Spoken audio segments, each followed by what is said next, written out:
Lipoma का treatment क्या है। तो पहली चीज कि लाइपोमा एक नॉर्मल टिश्यू है, अपनी बॉडी की नॉर्मल ग्रोथ है। तो एक नॉर्मल टिश्यू के अगेंस्ट कोई भी दवाई नहीं बन सकती। तो इन शॉर्ट लाइपोमा का कोई भी मेडिकल ट्रीटमेंट पॉसिबल नहीं है, जैसे कि दवाइयां। ना तो वो हेमोपैथी में है, ना वो आयुर्वेदा में है, और ना ही वो एलोपैथी में है। कई लोग इसका ट्रीटमेंट ट्राई करते हैं, आयुर्वेदा में बोलते हैं ट्रीटमेंट है, हेमोपैथी में बोलते हैं ट्रीटमेंट है, लेकिन अभी तक मेरे पास ऐसा कोई भी मरीज नहीं आया है जिसने ये बोला हो कि मैंने आयुर्वेदा का ट्रीटमेंट लिया और मैं ठीक हो गया। बुक्स के हिसाब से भी और किसी चीज के हिसाब से भी किसी भी पैथी के अंदर लाइपोमा का कोई भी एक सटीक उपाय नहीं है। ऑपरेशन या surgical removal is the only best answer we have for the lipoma. तो अगला प्रश्न आता है कि लाइपोमा का ट्रीटमेंट करना कैसे चाहिए।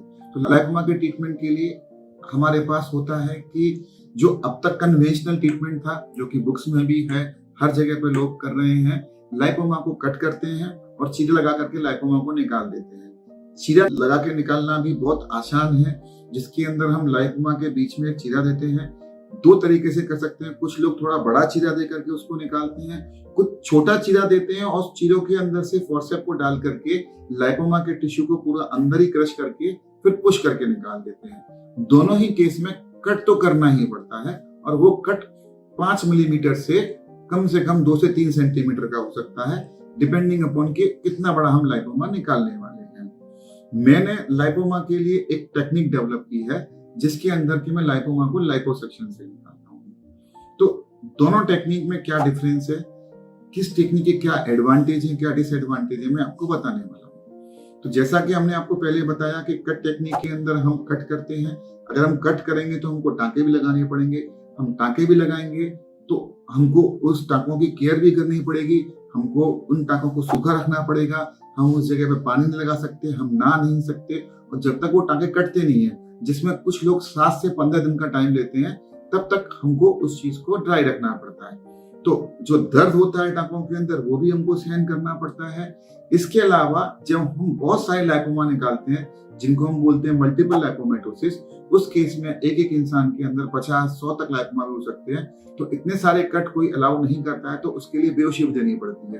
तो कहने का मतलब है कि जब उनको हम कन्वेंशनल टेक्निक से ऑपरेट करते हैं तो बेहोशी देनी पड़ती है। बेहोशी के अपने साइड इफेक्ट रहते हैं, और ऑपरेशन के बाद जो दर्द होता है वो भी हमको सहन करना पड़ता है। उसके लिए दवाइयां भी खानी पड़ती हैं, कम से कम 3 से 5 दिन, कुछ केसेस में लोग 7 दिन तक दवाइयां भी खाते हैं। अगला सवाल आता है कि दूसरी कौन सी टेक्निक है। एक और टेक्निक है जिसके हम बोलते हैं कि लाइपोसक्शन कर सकते हैं। जैसा कि हम आपको बता सकते हैं कि मैं एक प्लास्टिक सर्जन हूँ, कॉस्मेटिक सर्जन हूँ, तो हमको एक टेक्निक आती है जिसको हम बोलते हैं लाइपोसक्शन। तो लाइपोसक्शन फैट को निकालने की टेक्निक होती है, जिसमें हम मोटे लोगों को हम पतला करते हैं। जब हम मोटे लोगों को पतला करते हैं तो उसमें भी हम फैट ही निकालते हैं। तो जिस टेक्निक से हम फैट को निकालते हैं, उसी टेक्निक से हम लाइपोमा को भी निकाल सकते हैं। तो लाइपोमा का भी उन्हीं कैनुला से लाइपोसक्शन किया जा सकता है, लेकिन जो मार्केट में कैनुलास अवेलेबल हैं जिससे कि हम लाइपोसक्शन करते हैं, वो काफी बड़े कैनुला है। जैसा कि आप देख सकते हैं, ये कैनुला 4 मिलीमीटर का है। इसको कट करके अंदर डालने के लिए हमको कम से कम 5 मिलीमीटर कट करना पड़ेगा, और उस कट से अगर हम लाइपोसक्शन करते हैं तो बहुत छोटे लाइपोमा के लिए ये कट बहुत बड़ा हो जाता है, और लाइपोसक्शन भी पॉसिबल नहीं है। क्यों? क्योंकि जो इसके कैनुलास हैं वो काफी दूर है, काफी बड़े एरिया में है। तो छोटे लाइपोमा के लिए अगर हम बड़ा कैनुला डालेंगे तो उसका लाइपोसक्शन पॉसिबल नहीं है।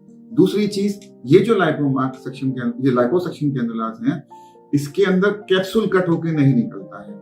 तो इसका एक ड्रॉबैक है कि बड़े लाइपोमा के अंदर इसको यूज किया जा सकता है, छोटे लाइपोमा से नहीं निकाले जा सकते, और जो लाइपोमा निकलता है वो पूरा नहीं निकलता है। तो मैक्सिमम टाइम चांसेस रहते हैं या तो वो रिकरेंस हो जाए या फिर वो लाइपोमा से निकल ना पाए। और जो कट हम लेते हैं वो 5 मिलीमीटर का होता है। 5 मिलीमीटर कट के लिए आपको एक टाँका तो कम से कम लगाना ही पड़ता है। तो कहने का मतलब है कि इस सर्जरी के बाद भी टाँका तो लग ही जाता है। इस सब से निजात पाने के लिए मैंने अपनी एक टेक्निक डिजाइन की, मैंने अपना एक इंस्ट्रूमेंट भी डिजाइन किया, जिसमें मुझे काफी समय भी लगा। उस टेक्निक से, उस तरीके से मैंने कई सारे लाइपोमा निकाले हैं। अभी तक मैं कुछ एक 600 से 700 लोगों के लाइपोमा निकाल चुका हूँ, और अगर मैं काउंट करूँ कि मैंने एक इंसान में 20 से 25 भी लाइपोमा निकाले हों, तो मैं 15 से 18,000 लाइपोमा 15,000 लाइपोमा अब तक निकाल चुका हूँ। इतने लाइपोमा निकालने के बाद अभी तक मेरे पास कोई लौट के नहीं आया है कि जो लाइपोमा मैंने निकाला है वो वापस से हो गया है। तो मेरी टेक्निक क्या है मेरा जो इंस्ट्रूमेंट है वो मैंने ही डिजाइन किया है, बहुत ही पतला इंस्ट्रूमेंट है। अगर आप यहाँ पे कंपेयर करेंगे इस इंस्ट्रूमेंट के सामने तो ये बहुत पतला इंस्ट्रूमेंट है। ये 1.5 मिलीमीटर के कट से अंदर जाता है और उतने छोटे कट से अंदर जाकर के फैट का लाइपोसक्शन कर लेता है। इसके जो दांतें हैं या हम कह सकते हैं कि इनके जो होल हैं वो बहुत ही शार्प हैं, तो इन होल से हम कैप्सूल का भी लाइपोसक्शन कर सकते हैं। और इस प्रोसीजर को काफी सेफ मानता हूँ क्योंकि मैं इससे फेस पे, गर्दन पे, ब्लड वेसल्स के ऊपर और हर जगह से लाइपोमा निकाल चुका हूँ। इसके निकालने के दूसरे बहुत सारे एडवांटेज हैं। एक एडवांटेज है कि बहुत छोटा कट रहता है, 1.5-2 मिलीमीटर से बड़ा कट नहीं रहता है, कभी कभी तो 1-1.5 मिलीमीटर कट रहता है। इतने छोटे कट ना तो टाँका मारना पड़ता है ना पट्टी करनी पड़ती है। दूसरी चीज, मैं ये ऑपरेशन शून्य की सुई में करता हूँ, मतलब मैं मरीज को बेहोश नहीं करता हूँ। तो जो लाइपोमा होता है उसको सुन करके उसी का हम लाइपोसक्शन कर लेते हैं, तो बेहोशी की जरूरत नहीं होती है। प्रोसीजर और ज्यादा सेफ हो जाता है क्योंकि एनेस्थीसिया का कॉम्प्लिकेशन के चांसेस नहीं है। तीसरी चीज, इतने छोटे कट पे दर्द नहीं होता है क्योंकि जितना छोटा कट रहेगा उतना कम दर्द होता है। मेरे पेशेंट ने अब तक मेरे को जो फीडबैक दिया है, कोई मेजर पेन नहीं होता है। मैं सिर्फ 1 या 2 दिन की ही दवाई देता हूँ, कोई मेजर पेन किलर नहीं लेना पड़ता है।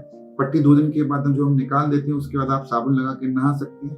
कोई बेड रेस्ट नहीं होता है, डे केयर प्रोसीजर है। आप सुबह आइए, सर्जरी करा करके 1-2 घंटे वापस घर चले जाइए, आप ऑफिस भी जा सकते हैं और इस ऑपरेशन का कोई साइड इफेक्ट भी नहीं।